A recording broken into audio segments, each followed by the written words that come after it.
Almost everything you experience is the product of thought. Just look around you at the evidence of civilization. Look at how the natural world has been pruned and modified. Thought is almost everything. It's science, art, religion, philosophy, technology, every social pathology, racism, tribal hatred, corporate greed, all of human activity, from the most constructive, like finding a cure for a disease like smallpox, to the most destructive, like weaponizing a disease like smallpox, is the product of what human beings like ourselves think. Look around you at all the objects and materials that you use on a daily basis, and upon which you now depend for your survival. If civilization were to end tomorrow, could you produce any of these things? If you were alone in the world, in the state of nature, how long would it take for you to produce a single needle and thread? Would a lifetime be enough? Now imagine what it would take to produce a smartphone.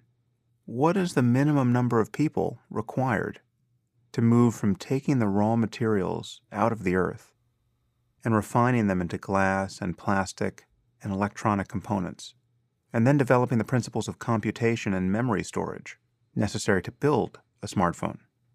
Almost everything around us is pregnant with human knowledge. Human knowledge is literally built into the walls of your house and into your clothing. No single person knows how to produce most of what we depend on. This knowledge is distributed. We are all living in an ever-expanding and deepening system of ideas. This is the power of thought. But within our own minds, we tend to live under a kind of tyranny of thinking. And we have a false sense that there's a thinker in addition to thoughts themselves. You may feel that you are the thinker using thoughts or authoring them, but the self is a construct of thought. The feeling of self is what it feels like to be thinking in each moment without recognizing the arising of the next thought.